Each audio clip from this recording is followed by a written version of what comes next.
That's right, guys. We're ready to go, and we are joined right off the top by new Arizona offensive coordinator Seth Doege, joining us live in 30 seconds. Don't go anywhere.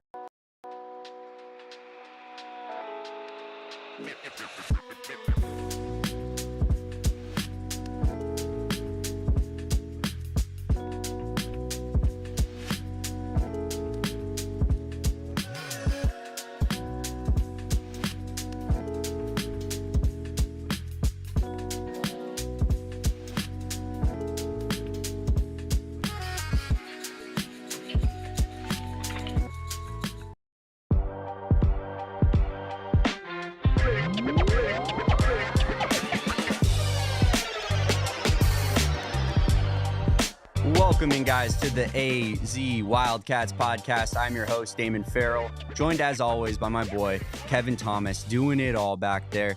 And it is a very, very special day, Kevin, because we have, pretty much the most important guest, I'd say, in the history of me and you doing this program. Sorry, Erica, but this is for sure the biggest show you and I have ever had in our short careers doing this, Damon. Absolutely. But yeah. Should we just bring him in right now? Yeah, let's get him in off the top. We are honored to welcome in a new Arizona offensive coordinator, Seth Doege, to the pod. Coach, how are we doing today? What's up, baby? I appreciate y'all having me on, man. Yeah, thank you for taking the time to do this. We know you got super busy day ahead of you, recruiting and whatnot. I just wanted to be the first one to welcome you officially to Arizona. I'm sure you've been told that about 200 times at this point, but I kind of wanted to plant this podcast's flag in that and just take credit for it. Oh man, I appreciate it, dude. Like, I'm super excited to be here. There's been obviously within the coaching staff has been super welcoming. Coach Brennan was one of the main reasons I actually chose the job. So he's been awesome so far. And then obviously, like, with the kids coming in this last couple of days and getting to be around them, and I'm super stoked to be here. So I can't wait to truly get started. We're on the road right now, trying to find the future, but I'm super stoked to be here, and I'm ready to get to work.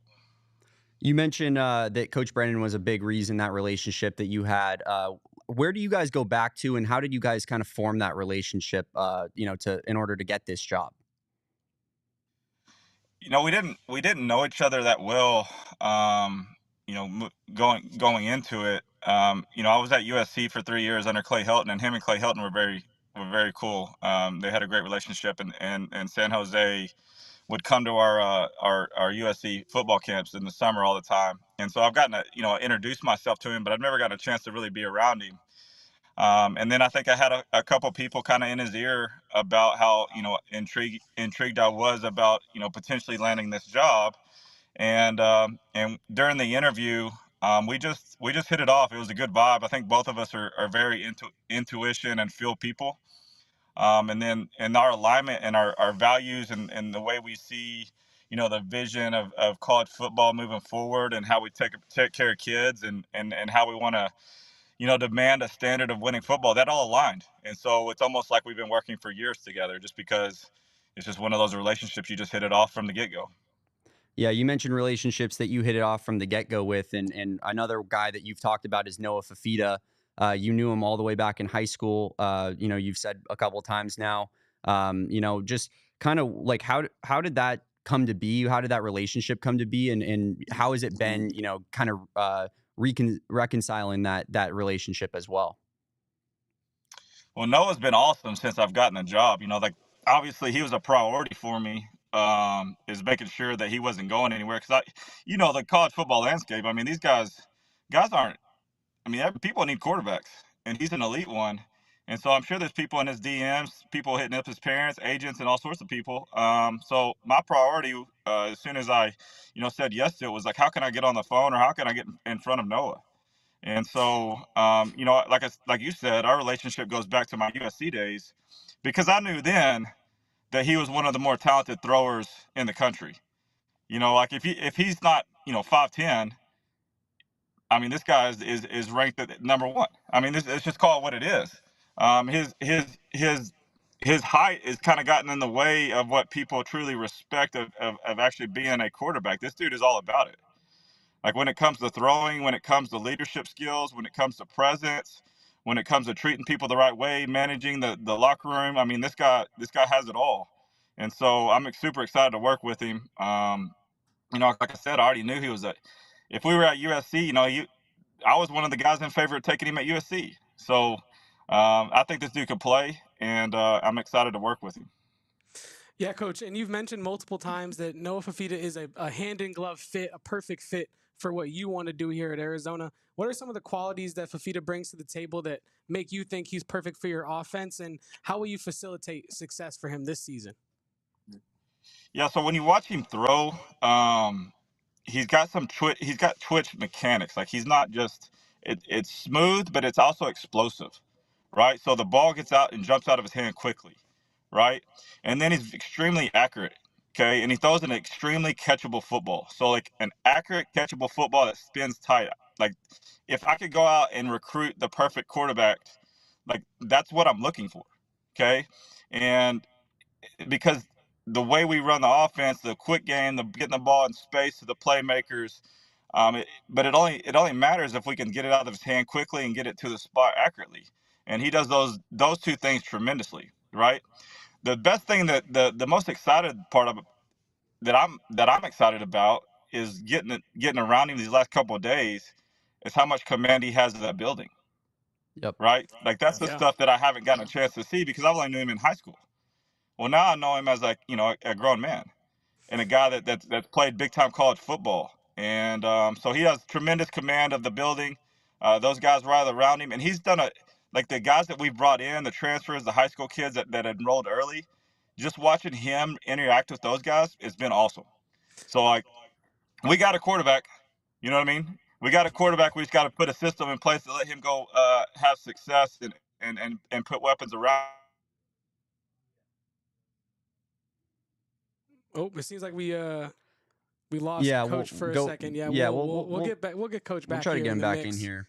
But yeah, Damon, early on from Coach Doege, what are some of your impressions here as I try to get him back for us here, Damon? Yeah, I mean, obviously that's incredibly high praise about Noah Fifita, right? And you love to hear that as an Arizona fan. This is, a kid that came into this program and trusted the previous coaching staff, has now put his trust into this coaching staff. And, it's you love to hear such high praise when, Noah is a fan favorite player, right? Like, you got the shirt on. We all love Noah. And it's going to be unbelievable, I guess, to just kind of watch this guy's career play out at Arizona. And I'm wondering when the statue gets built, Kevin. Yeah, when the city block gets constructed, Damon. But Noah Fifita Avenue. Yes, yeah.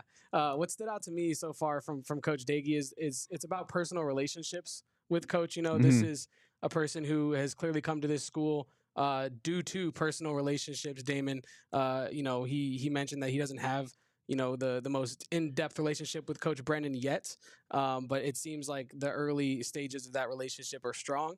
And additionally to that, this is someone who's known Noah Fifita for a long time now, and someone who's very familiar with Noah Fifita. We've talked multiple times in the past, Damon, about how Noah Fifita last year did not have people really on the sideline with him during the plays. That when things went wrong, it didn't seem like there was someone in his ear saying, like, hey, what did you see? How can we work through to make sure this mistake no longer happens? I'm sure that was happening behind the scenes, but we didn't see it as fans the same way we saw it in past iterations of the Noah Fifita offense.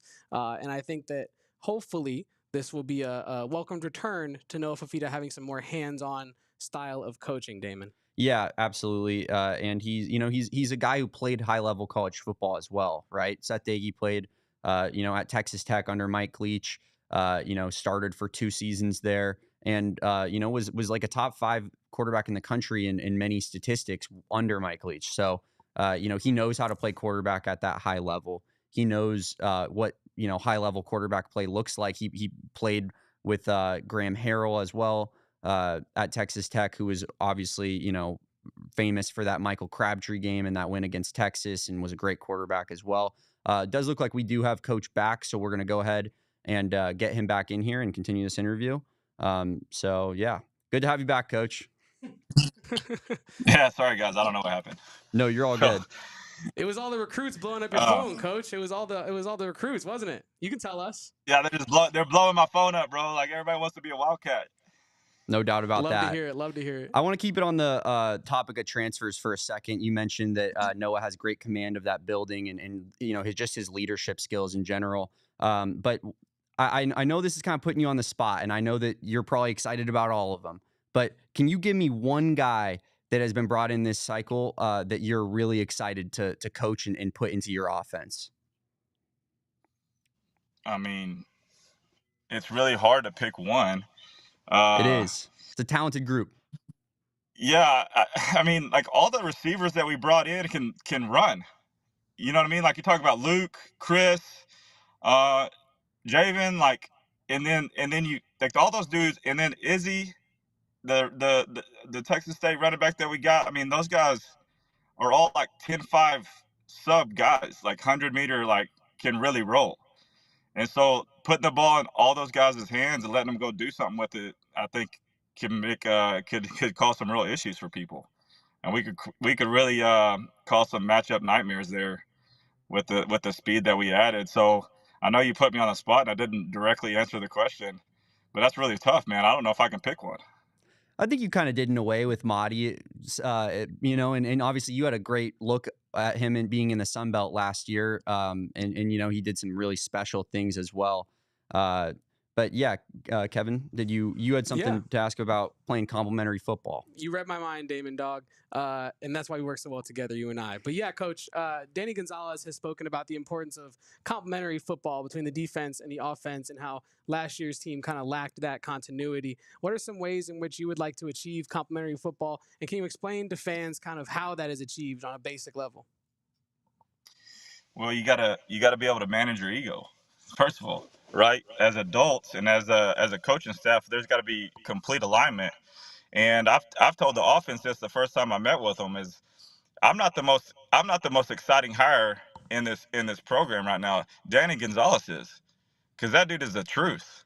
You know what I mean? Like he's gonna choke people out, and because of that, we're gonna get opportunities to score more points.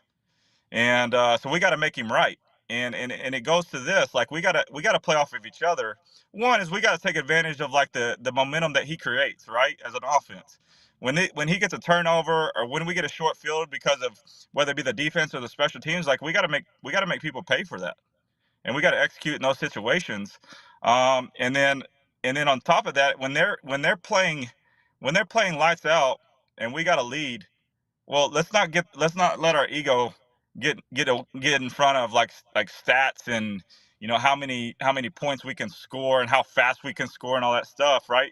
Like let's make sure that if they're playing at a high level that we're taking care of them and we're not just going 3 and out as fast as possible, right? And so I think that becomes with alignment, that comes in with ego, that comes into working together as adults and as a coaching staff. And at the end of the day, dude, like, yeah, do I want to be the best offense in the country from a statistical category? Absolutely. Like that's our goal, okay? Because that means we're playing at elite level on offense. But the most important thing to me is winning. And how do we win? We play efficient, complementary football. And efficient doesn't mean that we're not going to be aggressive. Efficient doesn't mean that I'm not going to throw it 40 times a game. Okay? Efficient doesn't mean that I'm not going to run it 50 times a game. Like it doesn't that's not efficient to me. Efficient, and that's not balance. Balance is like taking what the defense gives you. Okay? Efficient football is playing turnover free, penalty free football. Okay? That doesn't mean I'm not going to go attack every single drive. And I tell the offense that all the time. Okay? Like don't misconstrue efficient and balance. Efficient and balance, we're staying on the attack. We're going to go score points because we expect to score every time we touch the football. But at the same time, we're going to do whatever it takes to win the football game. Yeah, Coach. I mean, I feel like Saul said in the chat, I feel like you're talking right to me. And I'm Damon, fired I'm ready up to right run now. through a wall, Yeah. Coach. I'm happy you're coaching our guys because, man, I'm ready to get up and run out this studio, run through this wall right behind me right now. But you, Bro, Coach, you mentioned I kind of got going there, didn't I? I didn't mean to do that, but like when we're talking about that, like I'm passionate about that. You know what I mean? Yeah. Like, love to hear that. I was raised by really good football coaches. Like my dad was a high school football coach. Those guys around me, like we played really good football, and it was a family atmosphere. We all did it together. And why can't you do it at the college level? You can. You absolutely can. And you could do it with Coach Brennan. Coach Brennan's the real one. And people don't realize that. People, like, because they're not in the profession, this is a very political profession. Coach Brennan is one of the good guys, and I am going to go to war for that dude. Let's go, Coach. No, you mentioned how it's a familial feel. Goosebumps. Yeah, for real. Like I don't even know where to go. Like, can we play football tomorrow, Coach? Let's go, man. Put it down. Let's go score points. Exactly. You mentioned how it's like it's a lot of relationships between coaches that lead to success in an offensive scheme. Now, Arizona has brought some of that familial vibe back with Salavea and obviously Brent Brennan starting that movement. But can you tell me a little bit about your relationship with tight ends coach Josh Miller and how excited you are to work with him again? I mean, I'm biased. I just hired the best tight end coach in the country. The only issue is he hasn't been able to portray that because of opportunity. Well, I just gave him one. All right. This is the best coach I've ever been around. Period. All right. He's my right-hand man. He sees the game through the same lens that I do.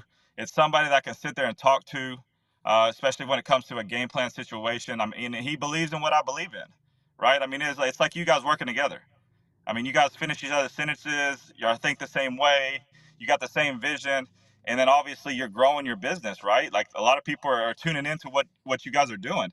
It's the same thing with me and Miller. Okay, like when we're in the box together, we're seeing the game exactly the same way. We're making adjustments exactly the same way. We have our own different personalities and own different flavors of how we do stuff. But that's what I want. I don't want a bunch of robots in the building, right? I want flavor. I want everybody to be themselves. I want everybody to bring something of value to the football team. But to me, this guy is unbelievable. When you talk about fundamentals and details and the disciplines that it takes to do that, this guy's all about it. Like I told our tight ends, you guys just hit the lottery. You guys just hit the lottery because this guy's, like I said, he's one of the best I've ever been around. Yeah, that's and I want to stay on that point of tight ends there because as Arizona fans, it's been crazy discourse in the last, 10 years or so, even further, 15 years about the usage of tight ends in this offense because it's been so hit or miss. When Rich Rodriguez was in charge, he didn't use tight ends very often. Kind of revitalized that with Tanner McLaughlin and Jed Fish. How does a tight end factor into your offense, and what do you envision like the usage of tight ends looking like? Yeah, so to me, it all depends on who your best players are, right? So at USC, when I was with Graham, we played in 10 personnel most of the year because we had Drake London, Michael Pittman, Amon-Ra St. Brown, and Tyler Vaughns. Like, why are you taking any of those guys off the field? It'd be stupid to, right? But then you move, 3 years forward, and we have two young tight ends that are our best players, and so we played 50% in 12 personnel. Okay, so we played with those guys, and like the thing about tight end play in the system is it's probably the toughest job out of everybody's, besides the quarterback. Okay, because he's got to be able to play the slot receiver position. He's got to know the outside receiver position. He's got to play a hip position and be able to divide back and throw his body into 280-pound people, right?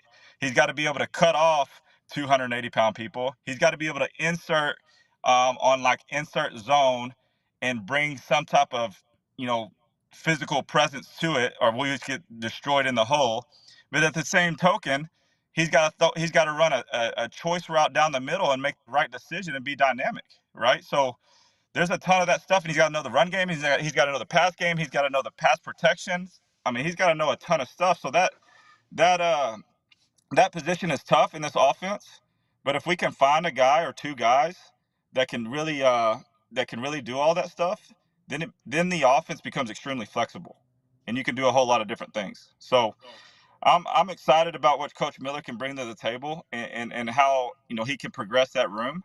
But then it all depends on, like I said, are they the best players or not? If they are, then we find a way to use them. If they're not, then we find a way to use the best that we have. Yeah, Coach. And before we let you go, I know you have a lot of recruiting to do. I know you're hitting the road here pretty soon. Me and Damon have one more really tough question for you, and we're going to put you on the spot again here. Test your alliances. You're new to Arizona. But, Coach, tomorrow night, Arizona basketball heads to Lubbock, faces off against the Red Raiders and Texas Tech. Who you backing? You don't even have to ask, baby. Bear down. Love to hear that, Coach. Love it. Love to hear that. Love it, Coach. We appreciate you for joining us today. and taking some time with us. Damon, you got anything else for Coach? Yeah, just wanted to real quick. What schools are you going to be hitting today? So I've hit a few already. I just finished at Perry, headed to Higley this afternoon. And then we're going to Brophy Prep later on in the day. We got guys all over the place. And so, I got a couple quarterback workouts, set up. So like that's a big deal for me to kind of get in front of these guys and watch them throw. And like, you can't really tell, by, shorts and t-shirt in a controlled environment, who they are, right? But you're doing, obviously you do the film study, you come out here and you watch them throw on air. If they meet that criteria, then maybe you go on them, maybe you don't, maybe it's something else you need to see, but this is part of the process, and I'm excited to get out here and meet these coaches. Thank you so much, Coach, for your time. I mean, that was an unbelievable interview and just Incredible. tons of energy. I'm sure Arizona fans, just like me and Kevin, are fired up to watch you guys in this offense in 2025. I'm ready to run through a wall, Coach. I'll run through a wall. Yeah, man. Let's go, baby. Hey, I appreciate you guys. We appreciate you, Coach. Bear down. Well, ladies and gentlemen, that was Seth Doege. Damon, whoo, that was a fun one. Yeah, I'm it was. ready to. I mean, we have 40 minutes left in this show, but after this show, can we go run a 5K or something? Like, what do you want to do? I don't know, man. That was an unbelievable interview. He was getting us absolutely fired up right there, Kevin. And how could you not be? He seems very passionate about what he does. Clearly believes in Brent Brennan and what the vision for this program is. And this is feels like a home run hire from the start. Not someone that I feel very comfortable with, and I just wish we made this hire a year in advance or a year prior. Man, and you said it, the word passion, Damon. Mm-hmm. The passion this man has for his job jumps through the screen. I'm sure it jumped through all of your phones and TVs at home, because the man, the energy just is oozing out of him. Yep. And David Stith said it in the chat. That's that young blood entering the program, Damon. Love it. And it really is. It's energy, it's focus, it's passion. And he was just talking to two guys that do a podcast, and I could tell his blood pressure went up. I could tell just talking about how the offense is going to line up at any yard marker on the field and get points. I mean, I love it. Seth Doege seems to be doing all the right things in his first, what has it been, like a month here? Not even? Yeah, and I also love that he's like the way that he said that he's just going to kind of package that personnel around who the best players on the team are, and that's something that I think an adaptable coach that just wants the best 11 out there on the field at all times. We're gonna talk more about the fallout of this interview and our thoughts. But first, we got to talk about some of our fine partners on the AZ Wildcats podcast.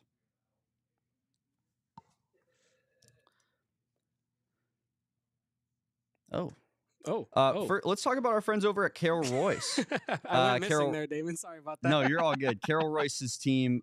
She's going to be the best place to go in the Valley if you want to buy a home. Fairall has been helping people find their forever home, or at least the home that they want at that time, for over 3 generations. Her and her family, and they've actually sold over 12,000 homes across the market. Kevin, 12,000. That's a solid little number there. I think that's a lot, Damon. I believe that is a lot. It is. It is indeed. Everybody knows choosing the right real estate agent is going to be, the biggest decision you possibly can make in your entire life. You're spending a ton of money on it. You want to get a place that you love. Carol's going to absolutely help you find that, and her team, because if you don't love it, they're going to buy you that. They're going to buy that house back from you, right? Yeah. It's the best guarantee you'll find in the Valley when it comes to buying a home. Go join Fairall Royce and her team and find your place that you're going to live at and you're going to love. If you're considering buying a home in 2025, the name to trust is Fairall Royce. If your home sold guaranteed realty, move up to one of our local listings and we'll buy your home for cash. Have questions, call today or visit Fairall online at FairallRoyceTeam.com. That's FairallRoyceTeam.com. Well, Damon, you know me, and if you know me, you know I love some True Leave local dispensaries. He does and indeed. My favorite product at any True Leave in the Valley is our friends over at Cult Cannabis. Now, Cult Cannabis has been dropping fire here ever since we started working with those great people over there. They've been dropping fire here at the office. You can smell it. You can see it. We rep our Cult proudly. And Damon, January 11th, that's 6 days ago, just brand new a new dispensary has opened in Maricopa, the newest True Leave location to hit the Valley. January 11th opened up 6 days ago, so go check it out. They're probably just now getting right into the groove of things. They've been going for a week now, Damon. And if you want the most fire flower in all of the Valley, check out our friends at Colt Cannabis. The Magic Marker strain, Damon, whew, it is truly magic, let me tell you what. So yeah, check out our friends over at Colt Cannabis. That's trueleave.com. Place an order online for pickup and tell them PHNX sent you. Tell them I sent you personally, because my name's got motion in Marana and Maricopa and Oh yeah, and all the M cities in Arizona. that Kevin Thomas name holds a little bit of weight. Yeah, so we're gonna talk about more of about that interview. If you guys enjoyed that interview, if you're in the chat now, please drop a like on this video. Hop in the chat, converse with us. It's always a good time. Subscribe to this channel if you haven't already. And yeah, become a diehard as well, Kevin, because we give our diehards the ability to kind of formulate some of these questions, and we shout out you guys. We appreciate all of you that dropped some questions and helped Kevin and I kind of figure out the direction we wanted to take that interview. But Kevin, what if you had to take anything from that interview, what stood out to you the absolute most? Besides the passion that he has for just coaching offense, and obviously he played quarterback at a high level as well, so that's the man lives and breathes football. Me and Dan were doing our show prep, and we saw an interview he gave where he mentioned briefly that he just, before games, he'd be so dialed in on film that he would even take his tablet into the shower with him to make sure he saw every possible second of the opposing team's film, to just know exactly what they were doing. And some say the shower is where you can manifest things. It's a white environment. Water is a rejuvenating property. So who knows? But what stood out to me most was beyond his passion, his knowledge for what he wants to do. He has a plan. Yep. It's clear he has a plan and a vision for the players on this roster. And I think a lot of fans last season were upset with the mismanagement of talent, right? Yep. Not maybe not knowing, but not having full awareness of what you have, right? And I think Seth Doege is he seems to be doing all his due diligence to know exactly what he has in that locker room. Yeah, there's no doubt about that, Kevin. He mentioned that speed that those receivers are going to bring in seems like something that he's kind of had a hand in, maybe trying to add to this roster. Probably looked at last season's roster and didn't see enough of that.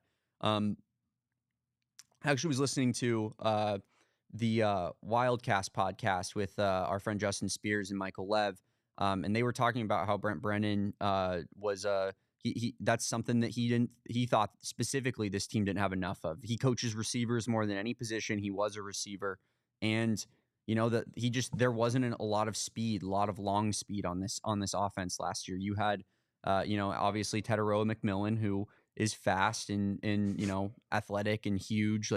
He's all of the above. But after that, it was a big drop off, and Chris Hunter kind of found his way as the season went on and developed into his role. But you need more than just two guys at the receiver position, and I think that it feels like Seth Doege and Brent Brennan made a big push to bring in guys like Chris Hudson, bring in guys like Nunu Watley, bring in guys like Luke Wysong, and I'm excited to watch that trio of receivers, and as well as with Chris Hunter added into the mix and other guys that are already on this roster.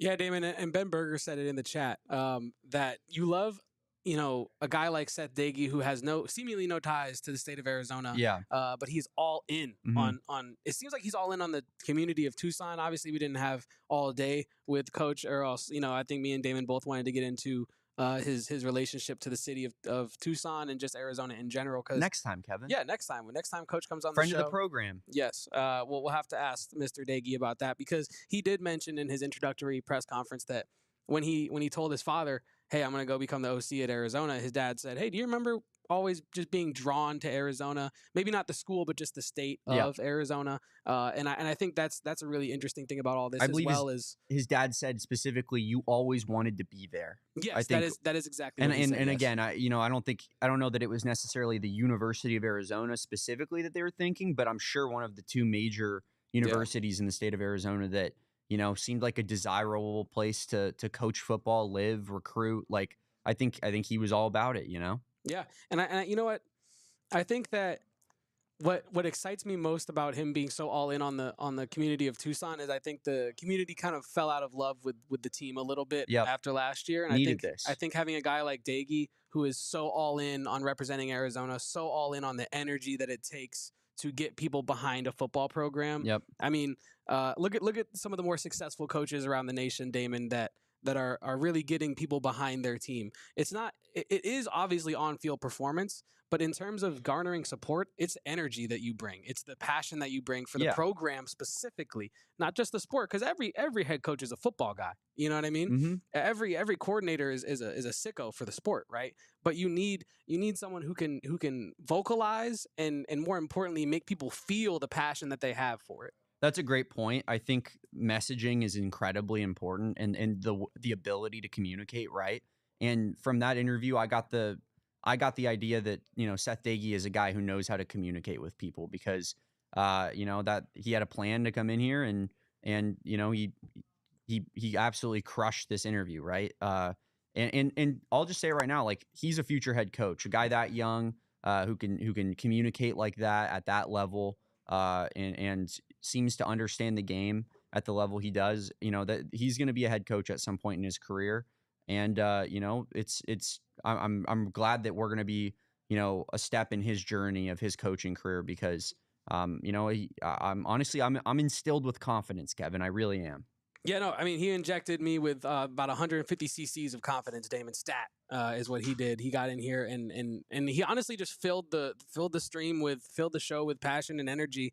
And you know, me and Damon obviously try to bring a bunch of energy to this show, but you can tell like a football coach from just someone who loves football, right? Like, me and Damon love sports. We love following sports. Damon's worked for Arizona football, right? But there's just a different level of knowledge of ball and passion for the sport that you have to have for it to be 24/7, you know, 365.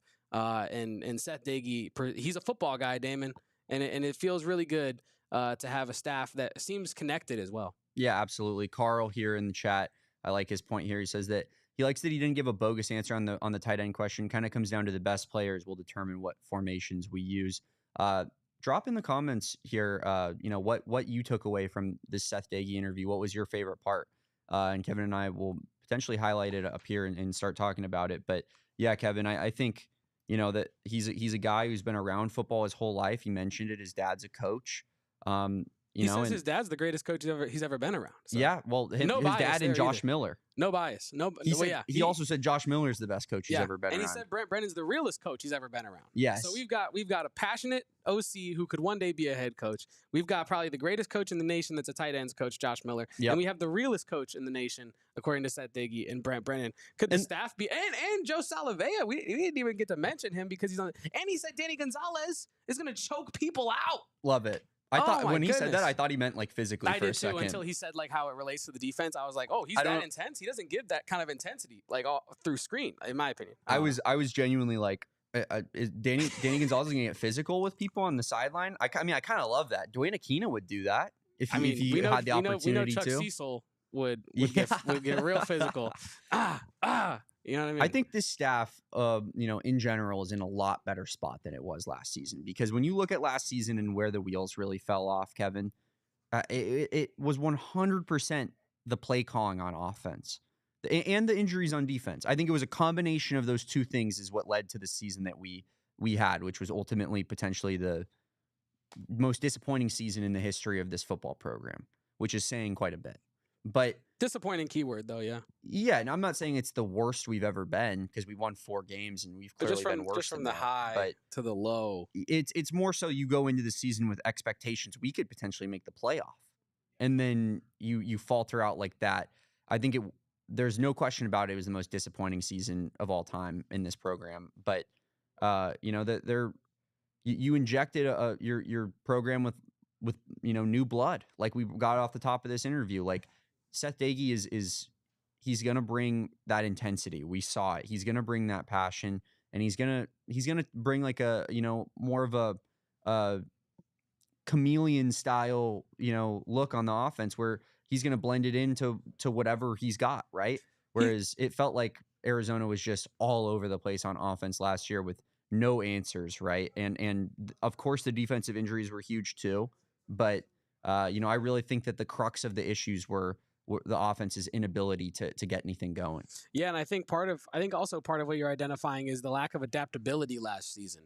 When Plan A wasn't working, Plan B didn't work, and then also Plan C didn't work. Yeah. There seemed to be a lack of ability to find a Plan D, which I know you never want to have to do, but sometimes you have to do that in sports, right? And I think Seth Doege seems like a person who is not going to be rigid in his approach to each game. Yep. It's going to be case by case, team by team, defense by defense, and by that I mean he's looking at the defenses and seeing what they offer him. And he did mention that part of running an efficient offense is not just looking at what the defense gives you and making things based on that. So it seems like he's taking a whole-rounded look to offensive scheming, Damon. And next time we have friend of the program, Seth Doege, on, I would love to ask him about the offensive line stuff. It's something we didn't really have time to get to today. Yeah, busy man. Yeah, very busy man, recruiting all the best talent. He gave us more time than he was supposed to. Just a little look behind the curtain.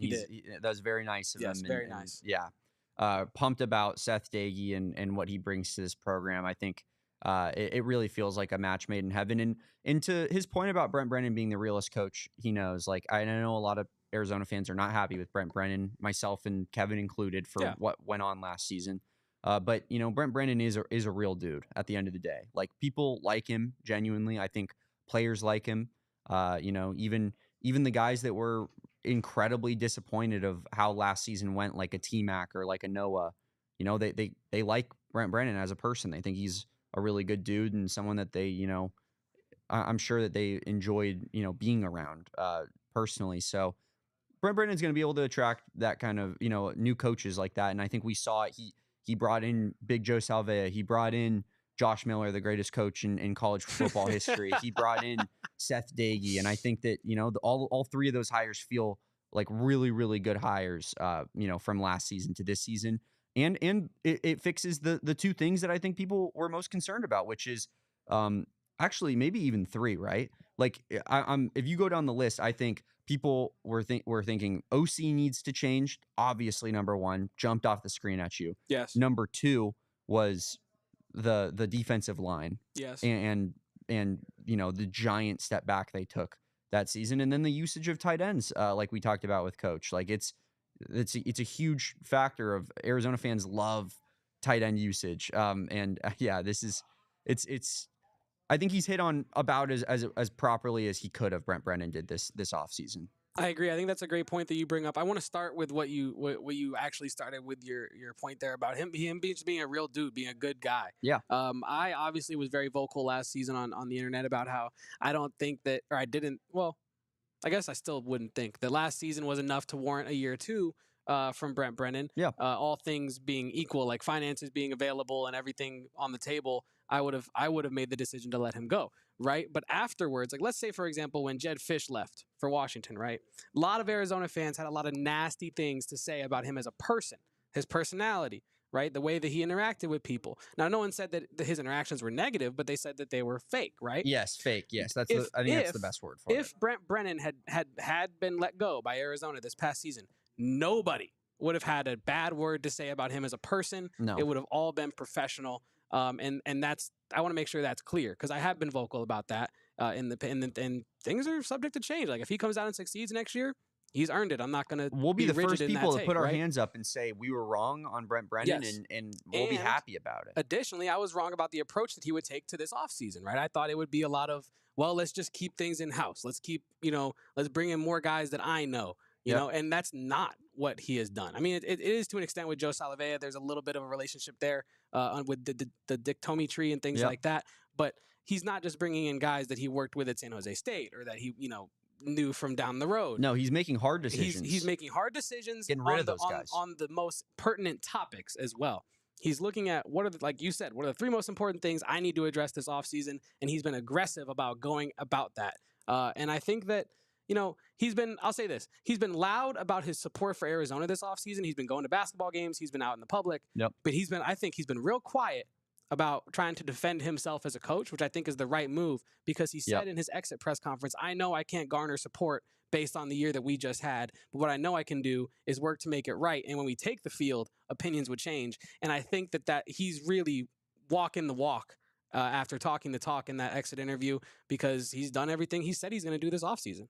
I think it's a great point, Kevin. Like you look at that mentality. I think that's totally the right way to play this. Is you're not gonna make any supporters or any people that are gonna back you.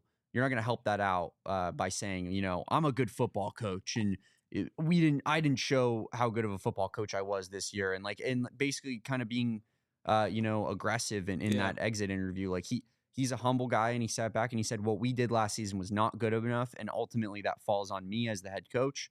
And we're going to do what we can to fix it and win people's support back, right? Like I think that's a big point he hit on, winning people's support back. And this hire, I think, was a big was a big piece of in step in the process of doing that. Kevin, I think. Do you have one last point here? Yeah, really quick. I just want to clear up why I was just laughing right there. I was laughing because you reminded me of like an analogy for what this is, Damon. Mm-hmm. Have you ever upset your partner in life, Damon? And you know that it's like, Never. Well, I've upset my partner, and I can't. It's not going to be words that are just going to get it done. I can't just be like, oh, I'm so sorry.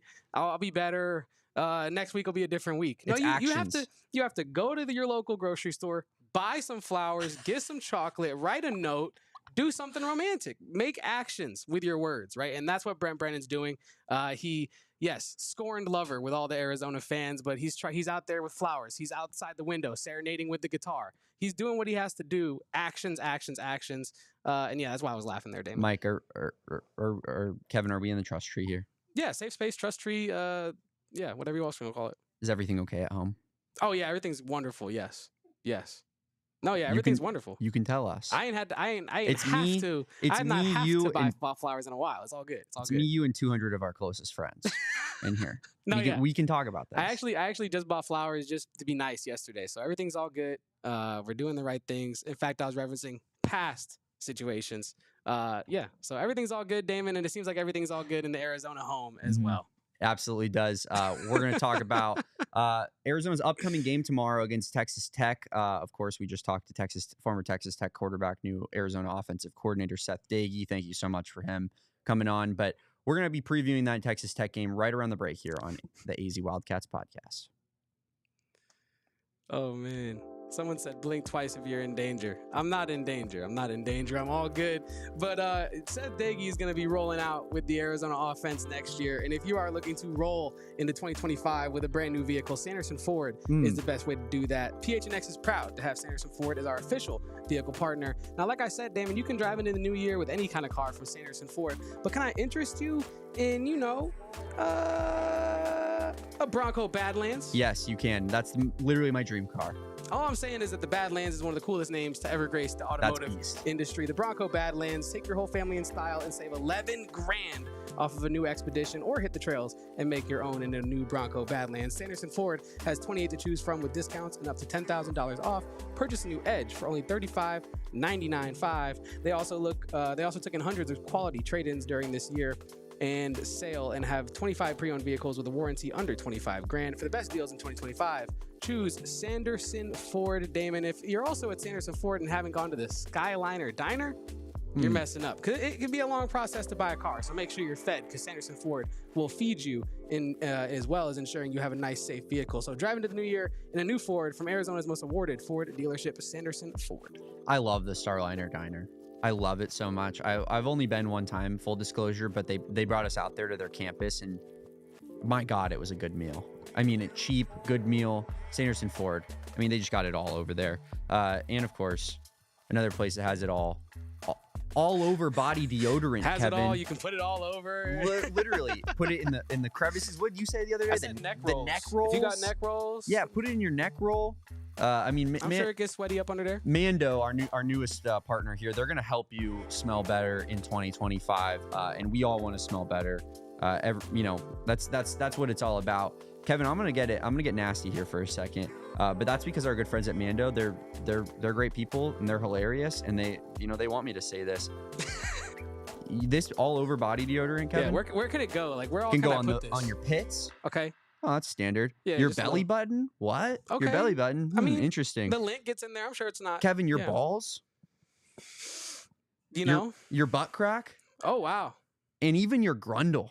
Not my grundle. Yep, the grundle as well. Mando's going to help you smell better in all those hard to reach places, all those cracks and crevices. And in 2025, you want Mando to help you smell better. Shopmando.com, and please support our show. Tell them that Kevin and Damon sent you. Smell better, smell fresher, stay drier, and boost your confidence from head to toe with Mando. Hit up their starter pack, $5 off, and you'll get 40% off with our promo code. Hell yeah, Damon. Ozzy in the chat asks, I actually need a college team to root for. Is U of A the team I should pick? Yeah, Ozzy's my boy. He's one of our biggest Cardinals diehard listeners. And Ozzy, you know the answer to that question, brother. It's not even close. You don't want to align with those people, with those cretins over, over at in Tempe. Yuck. Absolutely yuck. Oh, here's another thing we forgot to mention, Kevin. What? Speaking of Tempe, Texas to Tucson. Oh, yeah, the we pipeline forgot to ask him about the continues. pipeline. Yeah, The true. pipeline continues. I'm Yeah. pretty sure we came up with that. Yeah. No one else even has a similar pipeline, I think, yeah. No, I've never heard that from anywhere else. Daniel in the chat, $2 super chat. Shout out. Thank you so much, Daniel. We appreciate that super chat. I'll put $1 here, $1 there. $2 to contribute to smelling better. Thank you, Daniel. That means so much to us. You know that starter pack at Mando is only $5, Kevin. So that $2 just went a long way into getting us that starter. I mean, pack. it's almost free. Almost. Yeah, that's a pretty unbelievable price over there from our friends at Mando. Here's another unbelievable price, Kevin. How about that Arizona Wildcats money line against Texas Tech? Oh, talk going about into it, the because we're about to actually preview some Texas Tech basketball. So while Damon pulls up that money line, I will let you know that Arizona takes on Texas Tech tomorrow, Damon. You and I will be here for a post game, and you and I are both excited. This is a huge game for Arizona, excuse me. Texas Tech 12-4, 3-2 in conference. Can I give you a fun fact, Damon? I'd love a fun fact. Kevin, hit me. All right, so like I said, Texas Tech 3-2 in conference, right? They've won all 3 road contests in conference, and both of their losses came at home. That is interesting, especially considering I've been pumping up their home crowd for a minute here. To be fair, though, they did just lose to Iowa State as one of those games at home by 1 point in overtime where they missed 3 crucial free throws down the stretch. So you lose by 1, miss 3 free throws down the stretch. You walk out of that game probably feeling really gutted, but ultimately I think that Texas Tech showed themselves well in that game. But yeah, Damon, let's talk about Arizona versus Texas Tech. What do you got for me? Yeah, I got Arizona money line. Do you want to guess the line? Fun game. We're gonna play this game. We just invented this one. We just invented it. No one's ever done this before. Guess the lines. I will say Arizona. You can give me a spread too if you want. Arizona plus 105. Kevin, you're gonna love this. Arizona plus 164. Oh, hammer it! It is a plus 4.5 spread in favor of Texas Tech. Minus 4.5 for Texas Tech. Minus 200 on the Texas Tech money line. That feels heavy, no? When we were previewing this season, the rest of the season last week, Kevin, this was a team that I was concerned about. This was a game I was concerned about. And to be honest with you, when I'm seeing minus 200 on Texas Tech, talk to me. I do feel a loss incoming on this game. I think we're due for a loss in conference. This is the hardest conference in the entire country, top to bottom. There's about 2 teams that I don't respect, Oklahoma State and ASU. And yeah, I think Texas Tech is a legit squad, and playing them on the road is going to be tough. You know, Damon, I do agree with a lot of what you said there. I think there's a lot of intangible factors that go against Arizona in this one. One of the intangible factors being momentum, right? Now you might hear that and be like, well, what do you mean? Arizona has all the momentum in the world right now. And that's exactly why it's actually, not going to go in Arizona's factor, because Texas Tech is quote unquote due for a win at home. They have yet to win a conference game at home, like I just previously mentioned. But I Damon, I don't really buy into all that intangible, junk. I think the issue with this game is going to be, again, playing against a team kind of similar to Baylor in this sense. They don't have a very deep front court, and the front court that they do have is not very huge, right? They do have. We're going to talk about him in the Hall of Names a little bit segment later, but they do have Federico as their biggest center, who he's also only used in their 3rd most frequent lineup, JT Toppin being their starting and most frequent center, and he stands at 6'9", 225 per Ken Palm. Darion Williams, who we're going to talk about, 6'6", and like I said, Federico, really fun name to say, 6'11". So This is another game where it's going to I think crux on in part Arizona's front court being aggressive, tenacious on the boards, and setting a tone early that the offensive glass is not where Texas Tech is going to be allowed. It's kind of been interesting this season, Kevin, because I think going into games with really strong front courts, like you mentioned here, their top two leading scorers, JT Toppin and Darian Williams, are both forwards, 6'6" and 6'9" respectively.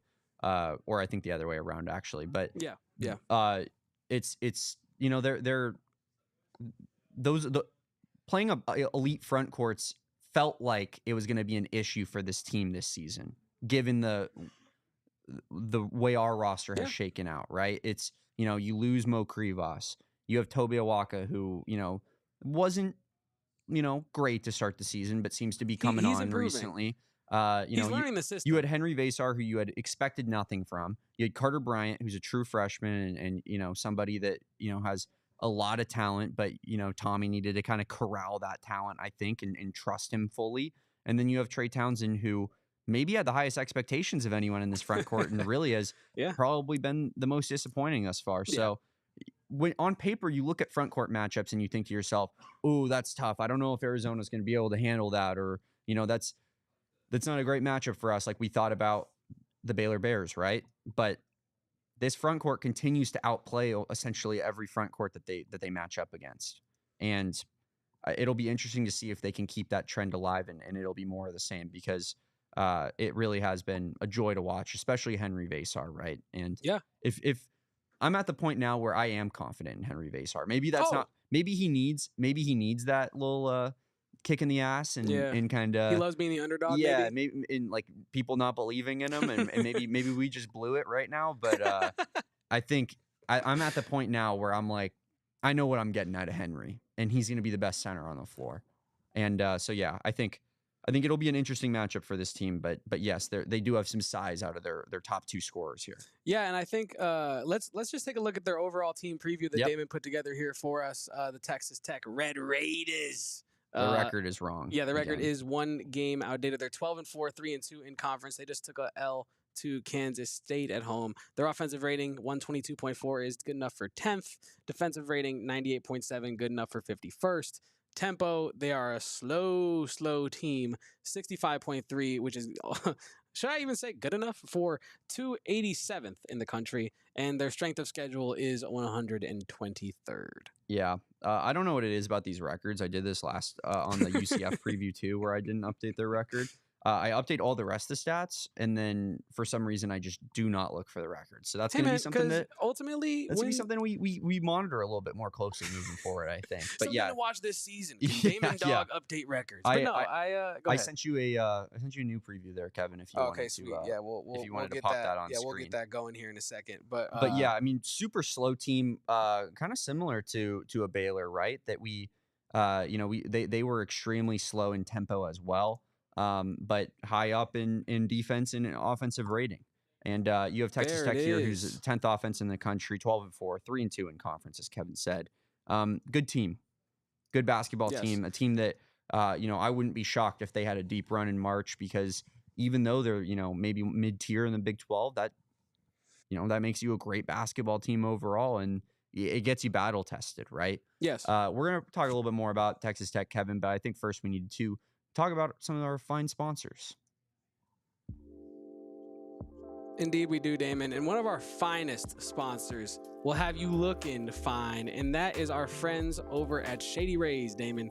Now, Shady Rays is a great company with one of the craziest lost and damage protection policies in the business, Damon. We'll get to that in a second, but I just want to say that when they let us pick through our Shady Rays and see which ones that we were interested in and whatnot, it took me a while, Damon. They have a lot of selection to choose from. Get ready for any season ahead with the quality shades that are built to last with our friends at Shady Rays. Shady Rays is an independent sunglasses company offering a world-class product rated 5 stars by over 300,000 people, Damon. They have hundreds of styles to choose from. They probably have a style in your team's favorite colors. Now, here's the thing that I think is the craziest part. if your shades ever go missing or take an unexpected bump or hit or just are broken, you don't got to worry about it because they have the most insane protection in all of eyewear. Every pair is backed by their lost or broken replacement. So if you don't love your shades, exchange them for a new pair or a return worry-free within 30 days. 30 days is almost a month, Damon. That's a long time to be mulling over your sunglasses. So Shady Rays is patient, and they want to protect your enjoyment of their product. There's no risk when you shop with Shady Rays. Exclusively for our listeners, Shady Rays is giving out their best deal this season. Head to shadyrays.com and use code PHNX for 35% off polarized sunglasses. Try it for yourself. The shades rated 5 stars by over 300,000 people, and these two right here. Kevin, I don't know if you heard this story, but Johnny actually lost his shades, Shady Rays, and in Hawaii, and took advantage of that lost and broken replacement policy. He said a wave hit him in the ocean, knocked the sunglasses off, washed him out. In some dolphin or turtle has a sweet new pair of polarized most sunglasses. Stylish jazz playing dolphin of all time. I wear my sunglasses to the casino, Kevin, because that's when I really get in my vibe mode. And I just gamble better when I got my Shady Rays on. Of course, I'm gambling over at Gila River Resorts and Casinos. Nowhere else. Because never would even dream of it. They got 4 locations, and each one is better than the last, Kevin. Each one is better than the last, but of course, my favorite is Wild Horse Pass. It doesn't get any better than Wild Horse Pass. Smells good. They got. I think it's a big thing, dude. I go to Vegas. No, it's nasty. I mean, I like Vegas, but it's nasty, dude. You feel gross afterwards. You go to Gila River, and it's like, oh, that was relaxing. It's a vacation. I had a great time. It's a staycation if you're from Arizona. That's true. And they're gonna do this new $350,000 Lamborghini giveaway. There, we got a QR code. You're gonna scan that guy. Here's how to win. Every Friday in January and February, you'll have a chance to win cash, free bonus play, or qualify for that grand finale drawing, which of course is that Lamborghini Lux. Every Friday at 7 p.m. are those drawings. The grand finale is on Saturday, March 1st at Wild Horse Pass, and you're going to be driving away in that Lamborghini. Do you think, since my birthday is March 4th, do you think that they would let me birthday present? do you think they would let me have it as like a birthday present? Maybe even like a test drive situation? Potentially. I mean, we'll find out, Kevin. But yeah, I mean, I think I am actually coming back on that March 1st potentially from a little work trip for PHNX Cardinals, and I know where I'm gonna be. You're trying to get myself a nice new Lamborghini. You'll be coming home to your Lambo. Yep, you do you at Gila River Resorts and Casinos. Visit playatgila.com for more details, or check out the link in the description below. Well, all Damon, right, Kevin. We got some more Texas Tech to talk. We do. And one thing I wanted to mention off the top of this final segment here, Damon, is that, we've talked about Texas Tech's bigs. We have not talked about Texas Tech's guards, and I think Texas Tech's guards are quite impressive. I'll start with Chance McMillan. Mm-hmm. Chance McMillan can get hot from 3. Now, this is kind of a theme with Texas Tech I see in general, is that they can get quite hot shooting, and that I think has to be a focus for Arizona, right? In addition to the front court focus, you need to focus on defending the 3-point shooting, forcing them into bad shots, forcing them into long twos, because Chance McMillan shoots 48% from 3, Damon. That's insane. 48% from 3. He's a highly efficient player. Now, some Texas Tech fans even would like, from what I've seen, for him to shoot more. Yeah, and 4.8 attempts a game is not nearly enough when you're hitting at a 50% clip. Yes, yeah, and he averages 14.9 points, Damon. If you round up to make that 15, he is one of 3 players on Texas Tech averaging 15 or more points. Damon, can you guess? I know I have it in the notes if you haven't seen, but can you guess how many players Arizona has averaging over 15 points? I believe just Caleb Love. Yeah, just the one. So Texas Tech has a high output, balanced offense when it is running well. And I think that, with guards like Chance McMillan and Elijah Hawkins, who has really active hands, one thing I noticed when I was watching their game against St. Joseph's in the early non-conference that they lost by 1 point. Now, I know Arizona is better than St. Joseph's, don't get me wrong, but I'm saying that one thing I noticed when I was watching that back was that Elijah Hawkins has active hands. Like he doesn't really lead the nation in steals by any means, but he can pick your pockets if you let him close. And I think one thing that Arizona, we talked about it on post games, Damon, one thing they struggle with is when they get over that half court line, sometimes they just kind of hang out there. And if you're with our TV partners and you want to hang out with us, go over to phnx.com. How about that transition? Because the party continues over there. But as I was saying, you can't just hang out at the mid-court line, because Jaden Bradley, I think, got better at that in the last 2 games, but he's had problems this season with that. And I think Elijah Hawkins will make him pay if they are getting lackadaisical around that mid-court line, Damon. But Yeah, I mean, Elijah Hawkins, I believe he's top 100 in assists, maybe even top 15. Yeah, he's top 19, sorry.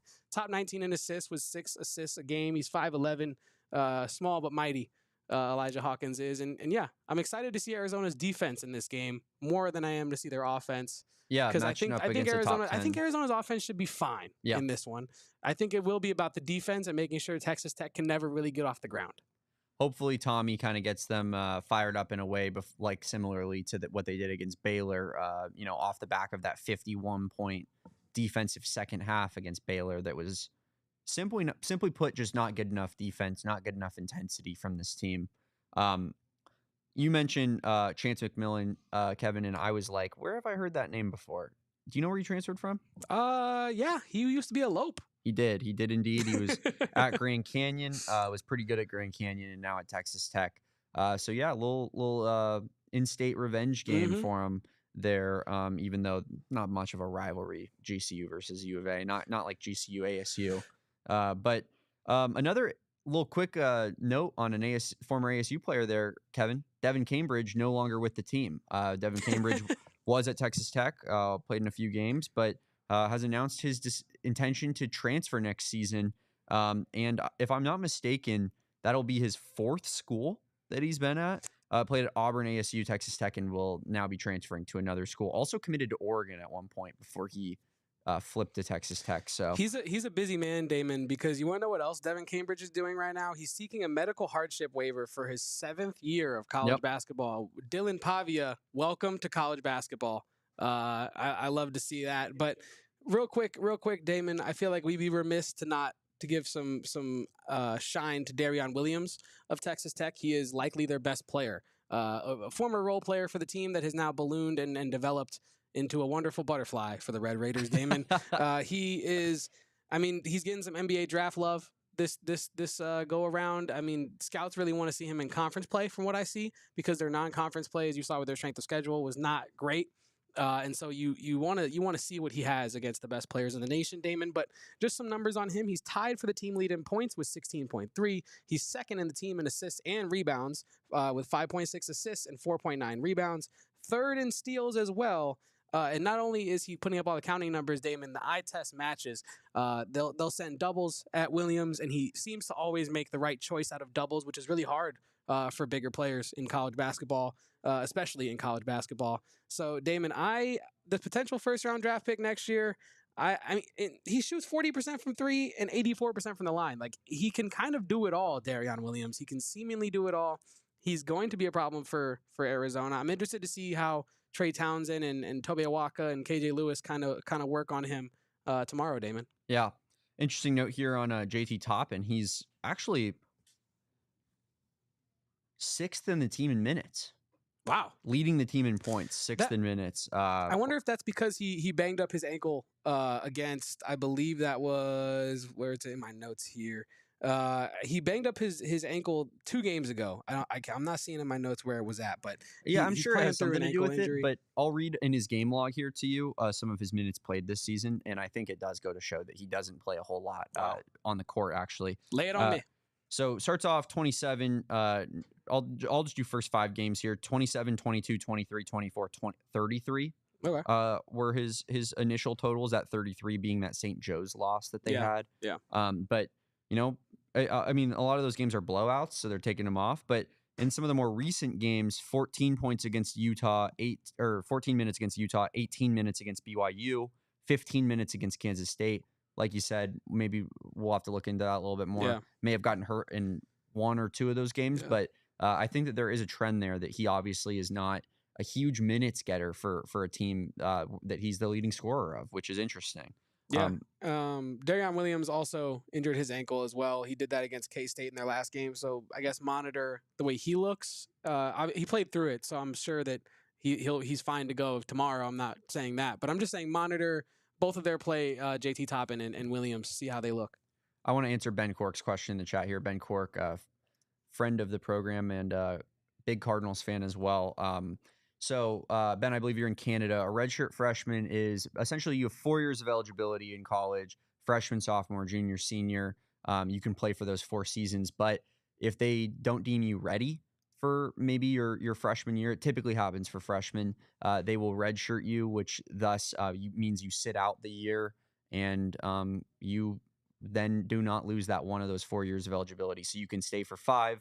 Potentially, if you had each COVID player got an extra year, so some of those players were staying for 6. And then if people got hurt, you get a medical red shirt. And the combination of the regular red shirt, the medical red shirts, and the COVID red shirt, there are current college athletes that are playing in like their 8th season of college football. Like that, the guy on Miami, the tight end on Miami this past season. I think he was like 26 years old. Yeah, I think that was his 8th and final season. It was, and it was a very emotional. It better be his final season. 9 seasons. It was very emotional when he went off the field there, Kevin. Now going to work at Enterprise Rental Car. That's crazy. But also Devin Cambridge is doing the same thing. So maybe they'll. Well, Devin Cambridge hasn't hung it up yet. Brother. No, but I'm saying 7 years. Oh, you're on your way. You'll be close. Yeah, you're on your way. You're on your way. Yeah. What do you even study for 8 years? That's a good point. I didn't. Oh man, how many degrees would you have? I wish I had it on me right now. I saw someone. One of his classmates leaked Kirk Krisa's discussion post from one of his classes this year. Oh man, I need to see that. It was like one of those icebreakers, like what's your favorite meal? What's your favorite this? What's your favorite that? Wow, high level stuff. Yeah, like one of those. Kentucky. Yeah, and I think his major was like something super light. And I don't want to disparage any majors by throwing something out that's not correct. But it was just some sort of like general studies. You know what I mean? Yeah, absolutely. So I do think that when you're in college for 8 years, you probably bounce around a couple majors. Maybe you start a business. Then maybe you go to physical therapy. Then maybe you just go to general studies. And then maybe you just stop showing up to class altogether. Who knows, Damon? Who knows? What was that class that all the Duke athletes were taking that was just fake? Wasn't it like Senegalese? Is that serious? Yeah, remember when they had that academic scandal? Maybe it was North Carolina. One of the blue blood schools had an academic scandal. I don't want to accuse anyone of anything. So I'll just say one of the blue blood schools had an academic scandal where a bunch of their basketball and football players were taking like Senegalese as a language, and like none of them could speak a lick of the language over there. I have my answer here for Kirk Risa. He is studying liberal studies. There you go. I feel like that's a big umbrella term. Like I feel like you could be doing literally anything with that. I don't know I don't know exactly what you do with that. Like I'm not trying to be disrespectful, but I'm just saying it sounds like a general term. I think that's a basketball player class. Yeah. Yeah. No, I mean that's pretty good. I need to see that, Kevin. Another thing I need to see is the Hall of Names, because we need to update it with this guy. Yeah, we do. We should update this. Yeah. Another player on Texas Tech, Federico. Does it get any better than that? No, it doesn't. And I do realize in our show notes that I set you up for failure. Oh, there. Yeah, you put the R's in there. It is Federico. It's Federico. Just as fun, though. Just as fun. Federico would be pretty crazy. Yeah, Federico. No, Federico. Born in Cairo, Egypt, Damon. Raised in Helsinki, Finland. Now plays for the Texas Tech Red Raiders after a brief stop in Pittsburgh as he played for Pitt. This is a man of the world, Damon. Federico. Pittsburgh, Finland, Egypt. I mean, a man with no borders. He's hitting it all. Yeah, you love to see that. He will be going in the Hall of Names. Let's get that I'll get that Hall of Names updated for us for tomorrow's post-game show, and we'll officially induct Federico into the Hall of honest, Names. He's a blue chipper for me. Like this is a guy who was unanimous into the Hall of Names. There wasn't one vote cast that didn't say this is a Hall of Famer. You know what I mean? Shout out to Saul Bookman on the Mikhail Madness podcast. And he put me on the spot. He was like, "Is that going to go in the Hall of Names?" And I said, I'm in. It's about Damon getting in as my teammate. That's my co-host. That's my quarterback. I gotta make sure. Ruffled some feathers too, Kevin. Supposedly. Yeah, he kind of got defensive about it. He was like, "No, that has to go in there." And I'm like, "All right, maybe." This is a cohesive unit. Yeah. This podcast. This is Seth Doege and Josh Miller. I don't know who's who, but I mean, because if you're Seth Doege, you're the offensive coordinator. Seth Doege. But if I'm Josh Miller, I'm the GOAT. I'm literally the GOAT. So there's some high stakes. There's some high stakes here. Seth Doege literally said it. Me and you. It's like, Yeah, he did. That was funny. Yeah. Yeah, it's the chemistry. You know what I mean? It's. Let us out there, coach. Let us rip. It's sad that Saul's sitting here trying to split us apart. I know. It'd be your own people. No one will ever do it. Kevin, you had some keys to the game. I did. What are Kevo's keys? Yeah, so today's Kevo's keys are 3-point defense. As I mentioned, that Texas Tech can get hot from behind the arc. They shot 48%, I believe, against Iowa State. I'll have to check myself on that. But I also think that I mentioned it earlier, but an active offense that does not stop pushing. You need motion, and the ball movement has to be there. Texas Tech is they're a Big 12 school, right? They're somewhat disciplined defensively, and I think that from my research I've seen from Texas Tech beat writers, that Texas Tech has some issues navigating screens, multiple screens, staying home on their guys when they're switching. So I think Arizona really putting Texas Tech defenders in a position where they have to make decisions on the fly, really think out there, put them in a blender, I think will go a long way towards Arizona getting a W. And then obviously we mentioned the front court. Texas Tech is not the biggest school. Now their bigs are skilled. Toppin and Williams are two of their better players, right? But there's not a lot of depth at the big position. JT Toppin, Darion Williams, and Federico from Egypt as being their only bigs. And so I think those are the three keys for me: front court, an active ball motion offense, and 3-point defense, Damon. And now I'm going to put you on the spot. I already said I think that this is going to be Arizona's first Big 12 loss in program history.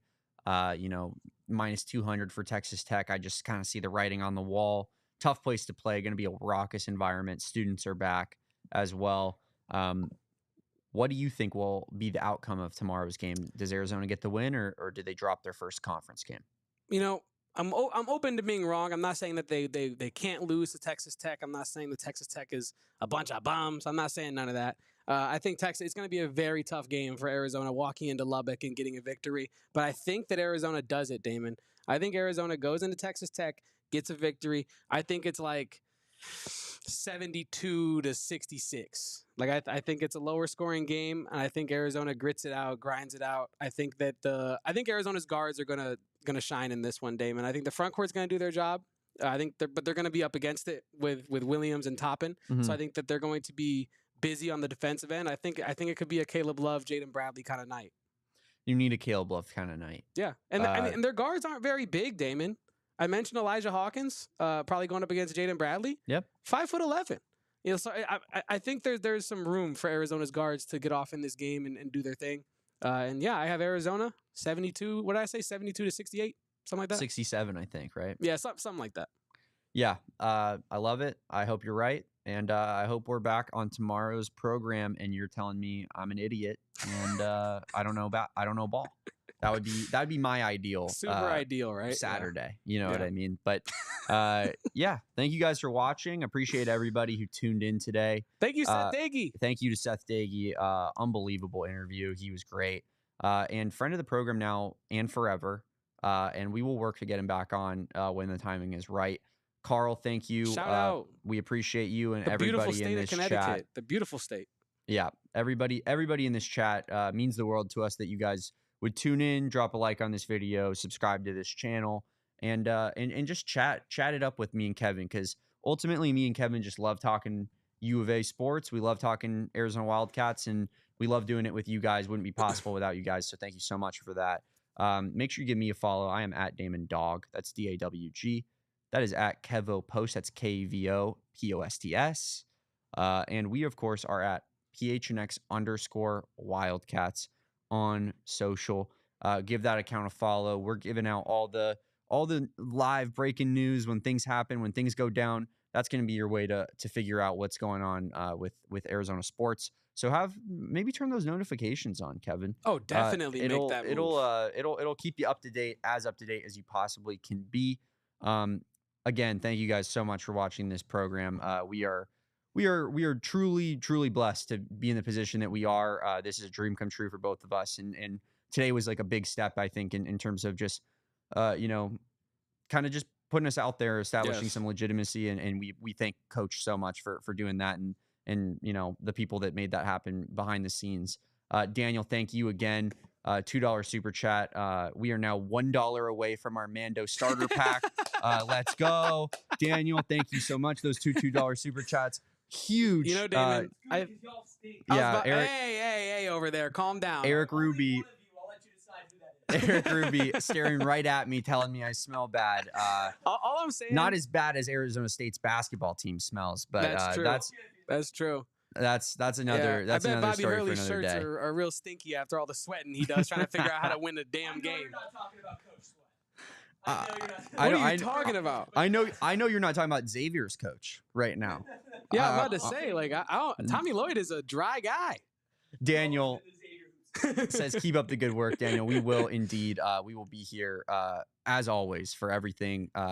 Any news, live breaking, we'll be here for an emergency podcast. But thank you so much for listening, and we'll catch you next time for a post-game show on the AZ Wildcats podcast. Peace. We